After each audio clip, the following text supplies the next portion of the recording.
Going Commando with Angela and Dana is brought to you by finduniquelyyou.com. Everyone has a story. I have a story. You have a story. We all have a story. As I see it, you have three choices. Allow your story to define you, use it to excuse you, or utilize it as a method to empower you. It's your life. You have the power. You choose. Rewrite your story on finduniquelyyou.com. We're shedding our masks and breaking down walls. Hell, we may even drop our drawers. That's right. We're Going Commando with Angela and Dana. Hi, I'm Dana Sardano, and this is Angela DiMarco, and we are Going Commando. Going Commando is a little show that we put together because we've got a lot to say, and we see the importance of saying it, and we want to do that with you today. Angela, what you got to say, girl? Good morning, Dana. How you doing? I good. You good. Yeah, man, we started this podcast because Dana and I we miss each other over the weekends because we talk every single day. Dana and I are co-founders of Uniquely Phenom Collaboration. I'll put the URL right there.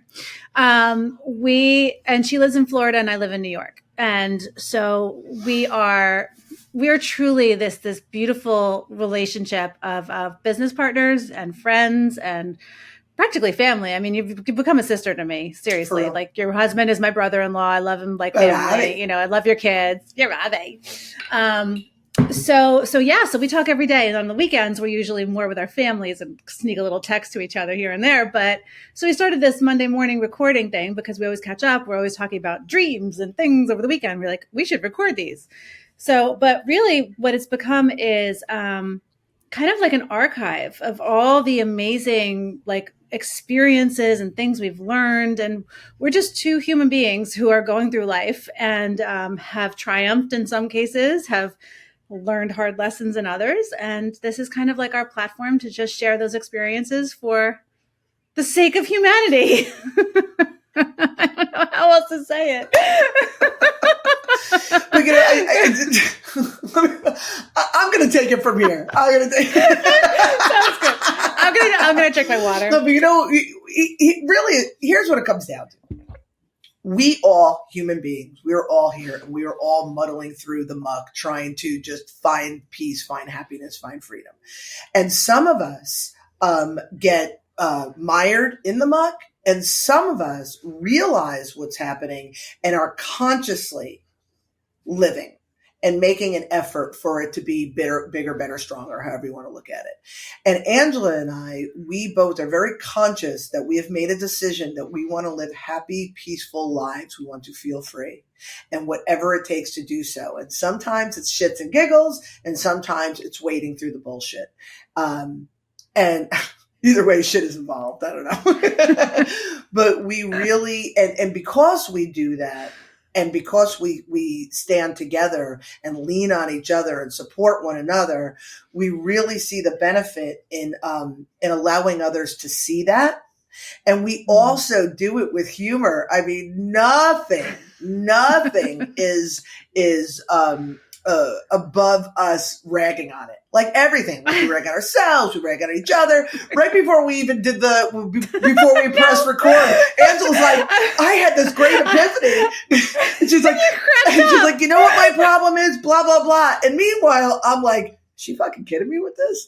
Because it was so obvious. I thought she knew. And I just peed my pants for Dude, sometimes you just don't know until you know, 100%, you know? Man. Dude, you know I know that. I'm like, oh, I thought I was smart until I realized I wasn't. You know what I mean? But it was awesome. So anyways, go on, you. I was going to share the epiphany because that's the whole point of this thing, right? Yeah, whip it out. We're taking our pants off here. So I have, over the past, I would say year, right? Maybe it's been a year. Mm-hmm. I'd like to say it's only a couple months, but it's been a year that I've been living with this. I am about 30 pounds overweight. I eat not crazy. I'm not that kind of person who's like binge eating, or I don't eat crap. I do really well. I try to eat organic and all that crap. And I even had like a breath test, and they were like, wow, you're eating under your daily calories. Well, you must have diabetes. I'm like, yeah, I must. That must be it. Right. But so last night I was sitting there, I was like, oh my God, the reason why I'm carrying this weight is because I'm carrying, it's funny now that you say it. It's funny now that you laugh. I'm carrying everything for everyone. My family, my kids, the business. I feel the weight of the world on me, and it is literally on me. And so now, Dana gave me some really good advice on how to start, alleviating some of the like, for example, the needs that go into place, right? Like, so I've got my son who always needs my attention. Well, I can train him and teach him to not need my attention so much so that he's more autonomous, and thereby alleviating some of the weight of his responsibility, of his happiness off of me. Okay. And so I tell Dana this, I'm like, you know why I'm carrying all this weight? She's like, bah! So yeah. It's awesome. It's awesome. So the point that we're trying to make here is we all have our shit. We all have our triumphs. We all have our wah-wah. We all have it. And we find the humor in that, because life is not to be taken seriously. And I know when I catch myself getting super serious for a long time, I'm like, this is so dumb. This is so dumb. Yeah. You know you're going to overcome this. You know that this isn't the end of the world. You survived this, and this. Just shut the fuck up and show up and do your stuff and have a chuckle while doing so. So here we are doing that. So there it is. Angela, tell us what we're going to do today. Well, before we do that with your little grooviness, I love that. Dana's got some new paintings in the background. And I just wanted to Third Eye, man. Third Eye. Third Eye is the cover of Dana's book. She just did a post about it. Decoding the Woo Woo.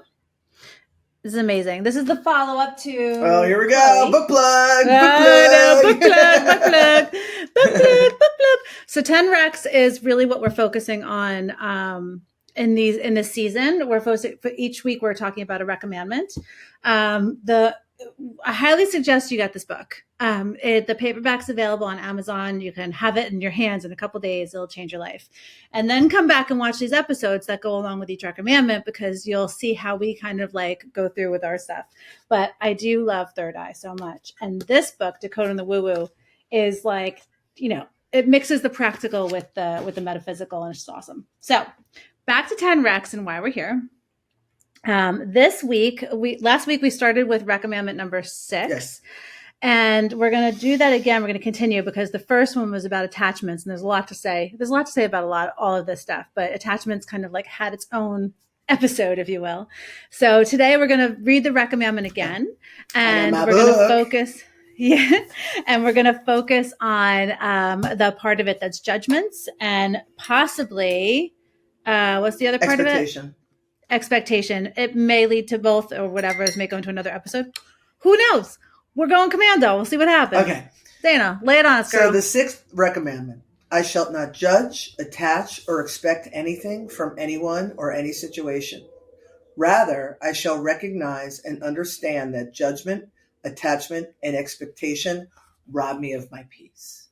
So last week, we talked about attachment ad nauseum, and there's probably even be more, because when we stopped recording, I was like, oh yeah, this was important and that was important, but we'll table that for now. But judgment and expectation are also thieves of peace, and often judgment, attachment, expectation, they work together. But again, we're going to discuss them individually. So Judgment's a tough one. Before I go on a tear, because I like to do that. What are your thoughts on judgment, Angela? I remember when we were in Sebastian. We went down to Sebastian last year for a weekend, like a girls' weekend, right? Yeah.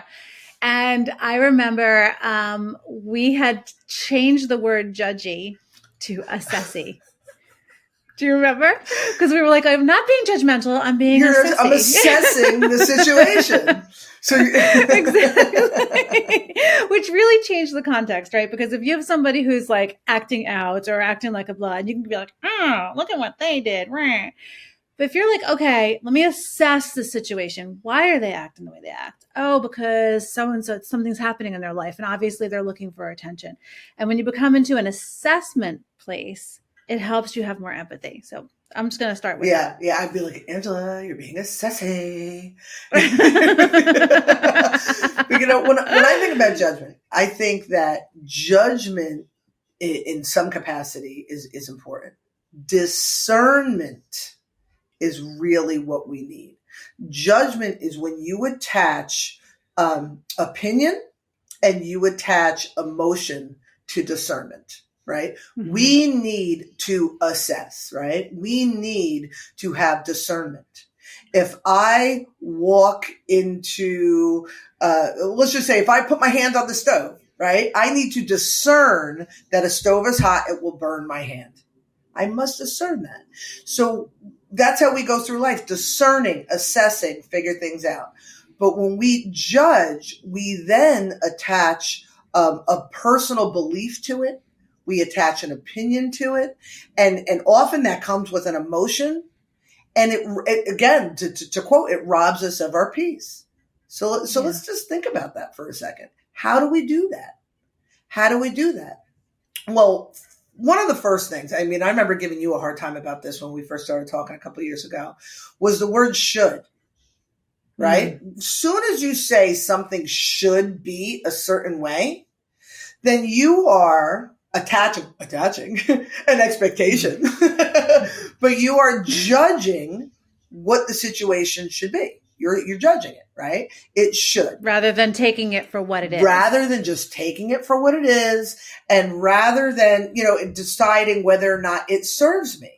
So just another addition to that is when somebody says something is good or bad. That is a judgment.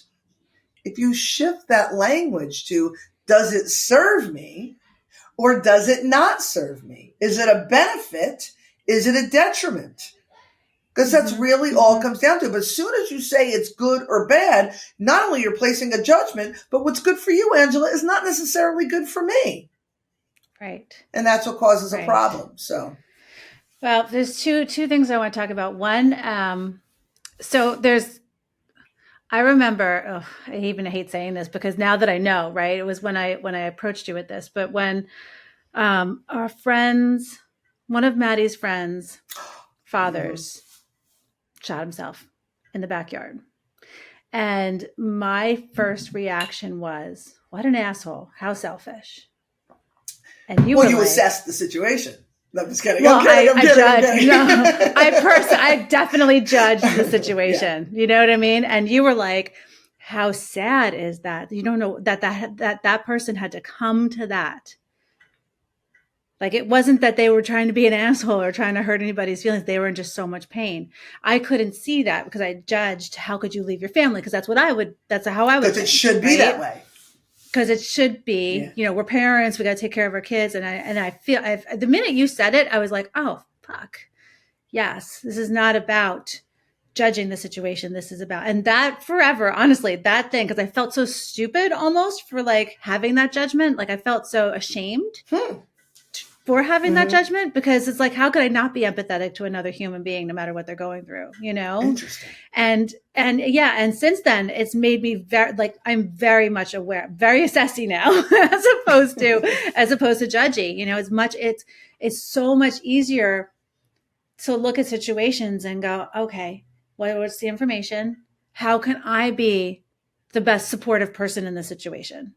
Yeah. You see a homeless person, you don't go, ew, homeless person. It's like, what can I do for that person? Or just, even if I'm just giving them my compassion, that's what I'm giving that person. Yeah. And that could be enough, but it really, talk about peace, right? Because I had anger towards this person for doing this act.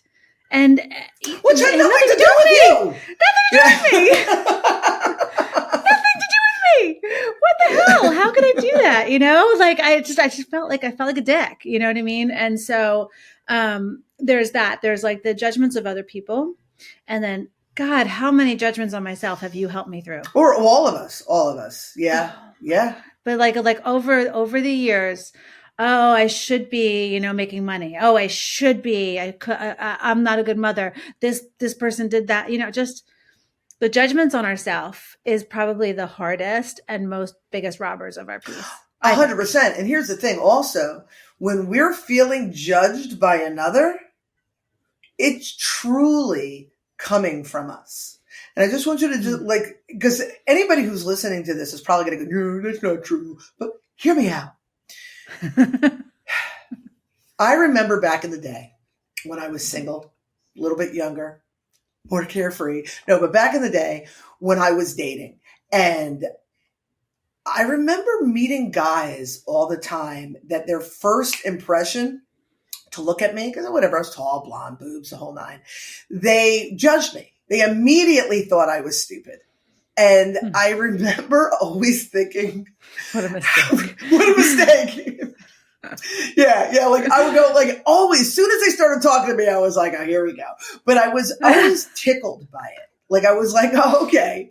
Because I knew that I wasn't an idiot. Like, I knew I wasn't stupid. And I remember also, my husband and I, we always joke about this, being like, I don't get blonde jokes. And that was the joke. He's like, yeah, because you're blonde. And I'm like, no, I don't get it. I don't get why we're making fun of blondes as being stupid. It made no sense to me. So I was blonde my whole life and I never considered myself stupid. Right. Yeah, but again, I don't get blonde jokes. So there's, I guess, a joke in that. But so I didn't care that the guys thought I was stupid at first glance. And I don't care that people tell blonde jokes. Why is that? Because I am so secure in my intelligence. But I'm so secure in my intelligence that it's not even a thought to be offended by that, right? Yeah. So your judgment of me is meaningless because I don't have that judgment on myself. So let's think about it. So when we live in a world, especially in these days, we live in a world where it's easy to get offended. And I'm just going to say it, and I don't give a shit because it's Commando. This is where I get aggressive again. But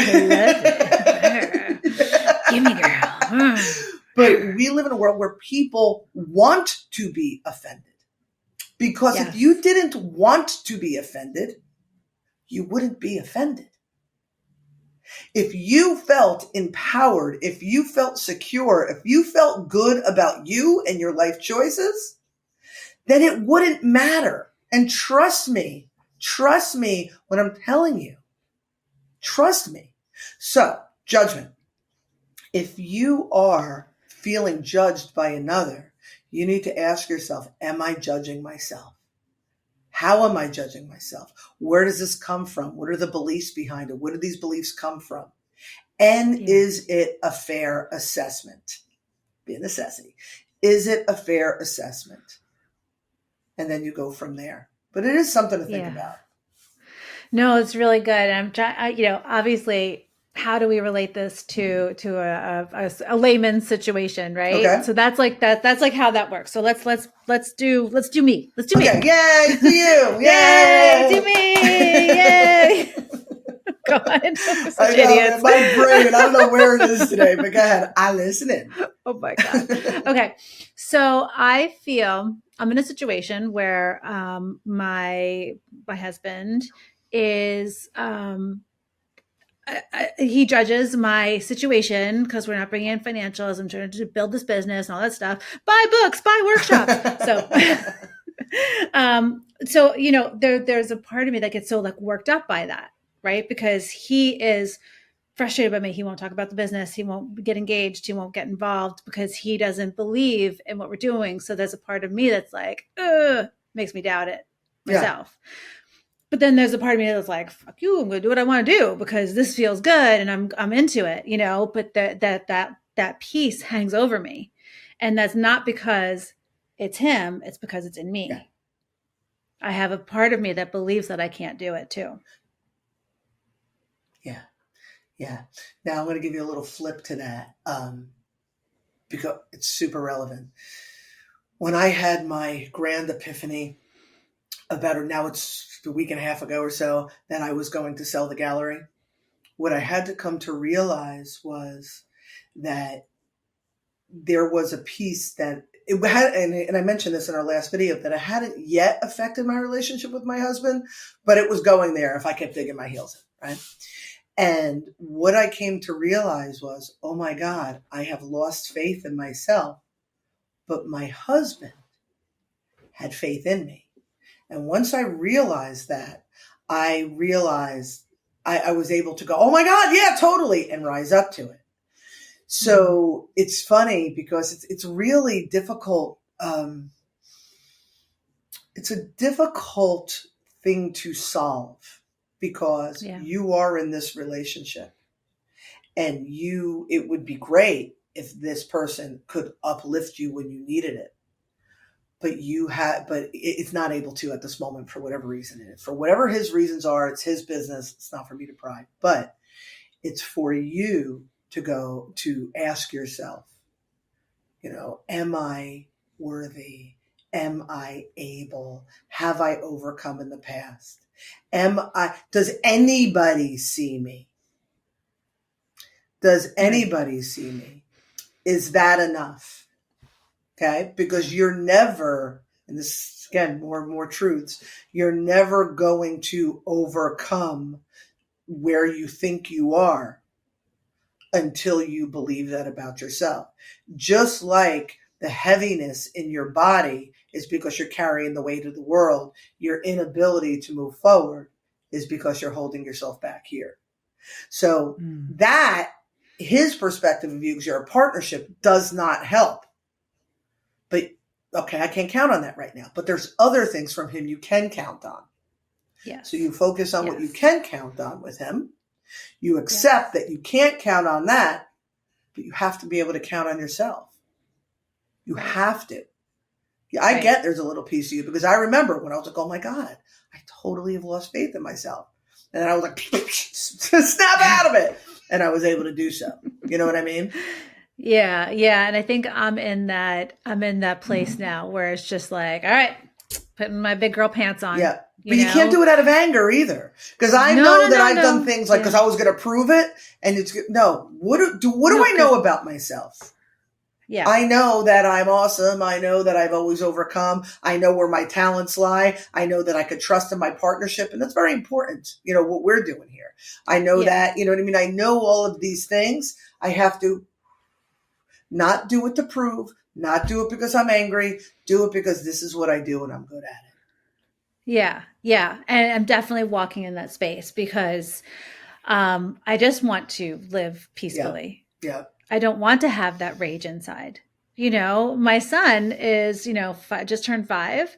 Yesterday we had 2 meltdowns because he's off schedule, because it's summer, because we're at an amusement park and he's hot and all the stuff, that 5-year-olds need.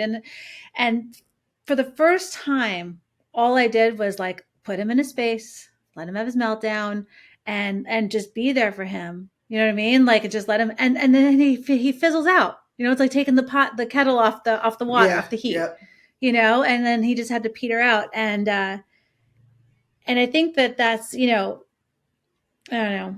I think that it's just my place of being calm helps him calm down faster, And so my place of being in confidence and worthiness and, just happiness and contentment, just like my husband, it'll settle that down. It'll rub off. Because it comes from you. It comes from you. Right. You got to believe in yourself. You can't count on him to believe in you. You can't. Right. And you know what? At the end of the day, we can't count on anybody, right? To believe in us. We can't count on anybody for anything. It's nice to have support. It's nice to be surrounded by people that lift you up. I mean, that's what I'm aiming for. You and I have this amazing thing where if I feel down, I can call you. You're like my dealer. I'm like, all right, Dana, I need some joy. Lay it on me. I need a fix. But at the end of the day, in AA, there was a saying, don't put your happiness in someone else's pocket. Right. So we can set up systems where we're relying on people, but, shit happens in life where people have to go away. They die, they switch jobs, their relationship fizzles, whatever it might be. So we can't rely on those things. And we have to have it all within ourselves to be able to put on our big girl pants and press forward no matter what. So it's very important. So yeah, so I'm feeling that way. I wore red today. That's how empowered I feel. Cancer girl. For the listeners, she's wearing a shirt that's a Yes, he did. astrology shirt. Look at your giant boobs. I know. I saw that. My apologies. But yeah. Miss Scusi. I forgot I had this shirt. I was looking at my drawer and I was like, oh, look at that. I'm a Cancer. Yeah, I like it. All right, so I think we can do expectations next time. Yeah. Because that's a whole other thing. Like, it's not even. I don't want to get into it now. Yeah. Is there anything else you want to lay down any nugs about having judgments? Giving anybody a little tippy tip on how to just a tip? He's so silly. It's really nothing more than what I had said before, that, and I'll bears repeating, that discernment is necessary. Assessment is necessary. But when it turns into judgment, it definitely creates dysfunction. It creates rifts. It again robs you of your peace. And when you look at the world around you, and if you can remember these words, it's just information. It's just information. How you process that information and how you filter that information and what perspective you see that information based on everything about you and your life experience, then that's when you make these decisions based on that information. But when something happens, it's different for Angela, it's different for me, it's different for you, it's different for whoever is perceiving it based on who you are. But it's just information. That's all. It's all just information. It's just information. Pass on. God, my throat hurts. So to that point, so yes, and you have a workshop on finduniquelyyou.com. It's an on-demand workshop. It's for anybody that wants to get more of Dana. It's you can watch it. If that's your thing, who am I to stop you? Get a piece of this. No, it's amazing because she did it on Recommandment number 2, and it's all about the beliefs, right? No, Recommandment 2 is about your guidance systems. Specifically your emotional guidance system, but it's all intertwined, your beliefs and your behaviors, and it's all intertwined. Yeah, so it's called Embrace Your GPS, and if you go to finduniquelyyou.com, you can buy the workshop, take it on your own time from the comfort of your home. It's super well received. Yeah. Everybody loves it. It's awesome. You walk away just really definitely learning something. Dana also has live workshops where you can interact. Interact and interject and engage and all those wonderful things that virtual classrooms. We have a online university that we built. So finduniquelyyou.com, you'll have access to a virtual classroom where you can go commando with Dana and she can help you, live an empowered life. So with that, that's it for this week. All right. Thanks. All right. Okay. Yeah. Bye-bye. Oh my God, we're such idiots. Oh, goodbye, everybody. Oh, subscribe, help us get the word out, help us spread the word, share, love, listen. We're on Spotify, Apple Podcasts, YouTube. Yeah, do that. Okay. Yeah, do that. All right. Thanks again. Thank you. Bye. Thank you for watching this episode of Going Commando, Season 3, 10 Recommandments. We're so excited. Please subscribe to our channel so you too can become empowered. This episode is brought to you by Uniquely Phenom Collaboration. We provide tools and resources designed for creators by creators. Visit uniquelyphenom.com for more information.